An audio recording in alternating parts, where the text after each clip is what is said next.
আসসালামু আলাইকুম, কেমন আছেন সবাই? আশা করি ভালোই আছেন। আমি বাপ আর মেয়ে মিলে একটা কাজ করতেছি, যদিও আমি বেশি একটা পারি নাই, আব্বাই করতেছে। আব্বার স্মৃতি ধরে রাখার জন্য আর আমার নতুন মেয়ে উপলক্ষে এই কাজটা করতেছি। আমি জানি না অনেকেই এই জিনিসটা পছন্দ করে, আবার অনেকেই করে না, বাট আমি এটা অনেক আগে থেকে করি। আমার ছেলে যখন হয়েছে তখনও এই কাজটা করছি। এটা অবশ্য আব্বার কাছ থেকে শেখা। আমার ভাইয়ের মেয়ে যখন জন্মগ্রহণ করছে তখন আব্বা এই কাজটা করছে, আমার ভাইয়ের ছেলে যখন হয়েছে তখন করছে, আমি যখন আমেরিকা আসি তখন করছি, এবং আমার মেয়ে হয়েছে এই সময়ও এই কাজটা করতেছি। তো কি কাজটা করতেছি সেটা আপনারা জানাচ্ছি। আমার বর খুবই মন ক্ষুণ্ণ, কারণ আমার বর কেন মন ক্ষুণ্ণ সেটা একটু পরে করছি। আগে আপনারা বলি যে এই জায়গায় আমার আব্বা খনন করতেছে কি কারণে। আপনারা অনেকে অনেক কিছু চিন্তা করতেছেন, কিন্তু ভাই বোনেরা আপনারা যা চিন্তা করতেছেন সেটা কিন্তু না। এমন একটা জিনিস এখানে করতেছি যেটা দেখলে আপনারাও অবাক হবেন, আমি সেটা দেখাচ্ছি। এবার বলি আমার স্বামীর কথা। আমার স্বামী কেন মন ক্ষুণ্ণ, সে অনেক কষ্ট করে এই ঘাসগুলো লাগাইছে, বলতে পারেন দুবলা ঘাস। আমেরিকাতে দুবলা ঘাসের দাম কিন্তু অনেক, এবং ঘাসগুলো এত সুন্দর করে তৈরি করাও খুবই কষ্ট। আমার পাশের বাড়ির একটা নেইবার আছে, উনি প্রতি বছরই ঘাস লাগায়, কোনো বাড়ি তার ঘাস হয় না। তার খুবই মনে দুঃখ, এরপরে সে কিনা ঘাস নিয়ে এসে লাগাইছে। এদিকে আমার বরের ঘাসগুলো খুবই সুন্দর হয়েছে, আর হবেই বা না কেন। বিচারি এই ঘাসগুলাকে বাচ্চার মতো লালন পালন করে, ঘাসকে খাদ্য দেয়, প্রতিদিন পানি দেয়।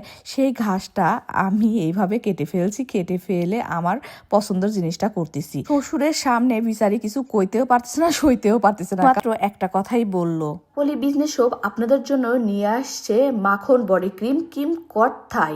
এই ক্রিমটা ব্যবহার করলে স্কিন করবে সাদার চেয়েও আরো সাদা, সকল দাগ দূর হয়ে যাবে, স্কিনকে সফট এবং স্মুথ করবে, স্কিনের লালচে দাগটা দূর করবে এবং স্কিনকে হেলদি করবে। 7 থেকে 10 দিনের মধ্যে আপনারা এর ফলটা পাবেন। যদি আপনারা চান তাহলে কাকলি বিজনেস শপ থেকে কিন্তু এখনই অর্ডার করতে পারেন, পুরো পেজটি মেনশন চাইলে নিতে পারেন। বাপ আর মেয়েরই এখন দিন, আমার আসলে কিছুই করার নাই বলেই আব্বার সাথে সেও কাজে লেগে পড়লো।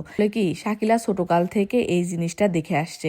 আমাদের বাড়িতে কোনো মানুষজন জন্মগ্রহণ করলে কিংবা কোনো বিশেষ কোনো কিছু স্মরণ করার জন্য হলেও এইভাবে গাছ লাগায়। গাছ লাগানোর এই বিষয়টার শিক্ষক হচ্ছে আমার বাবা। আমার বাবার থেকেই আমার আসলে শিক্ষা লাভ করা। আজকে যে গাছটা লাগাচ্ছি এটা হচ্ছে অ্যাপ্রিকটের গাছ, একটা ফলের গাছ। আয়নের বেলা লাগাইছিলাম একটা কাঠের গাছ, সেটা ভাড়া বাড়িতে। মাঝে মাঝে যখন ভাড়া বাড়িতে যাই কাঠের গাছটা দেখে আসি এবং স্মরণ করে আসি আমার ছেলেকে এবং এই গাছটার বিষয় নিয়ে। তো এবারকার অ্যাপ্রিকটের গাছ লাগানোর কারণ হচ্ছে যেহেতু এটা আমার নিজস্ব বাড়ি, সো এখানে যখন ফল ধরবে তখন মানুষজনও খাবে, সাথে আমরাও খাবো। আর আব্বাক দিয়ে লাগানোরও কিন্তু একটা কারণ আছে ভাই বোনেরা। যখন এই গাছটা দেখবো তখনই আমার বাপের কথা মনে পড়বে যে আমার বাপ এই গাছটা লাগাইছে। আমার বাপ যখন থাকবে না তখন এই গাছটা কিন্তু থাকবে, এবং আমার মেয়ে যখন বড় হবে তখন আমার মেয়েও কিন্তু দেখবে না না এই গাছটা লাগাইছে যখন সে জন্মগ্রহণ করে সেই দিন। এক একজনের শখ ভাই বোনেরা এক এক রকমের। আমার শখ হচ্ছে এইরকম। আমি জানি না আমার শখের সাথে অনেকের শখ মিলে কিনা, বাট আমি যখন আমেরিকায় আসতে লাগি তখনও আমি বাড়িতে এরকম একটা গাছ লাগাইছিলাম। সেই গাছে এবার ফলন ধরছে। তো যারাই গাছটা দেখে তখনই আমার কথা বলে যে সাথী চলে গেছে যতদিন আর এই গাছের বয়স ততদিন। তো এই জিনিসটা আমার কাছে খুব ভালো লাগে। তেমনই আমাদের এই ফলের গাছটা যখন বড় হবে তখন সবসময় বলবো আমার বাপ লাগাইছে, আমার মেয়ের বয়স যতদিন এই গাছের বয়সও ততদিন, সাথে তো সবাই ফল খাবেই। যাই হোক ভাই বোনেরা, কথা হচ্ছে কি আপনারাও এরকম করে গাছ লাগাবেন বিশেষ বিশেষ দিনে, এবং স্মৃতিগুলা মনে রাখবেন সেই গাছ দেখলে পারে। তো কেমন লাগলো আজকের ভিডিওটা অবশ্যই জানাবেন। ভিডিওটা ভালো লাগলে অবশ্যই লাইক কমেন্ট শেয়ার করতে ভুলবেন না। টাটা বাই বাই, ভালো থাকবেন।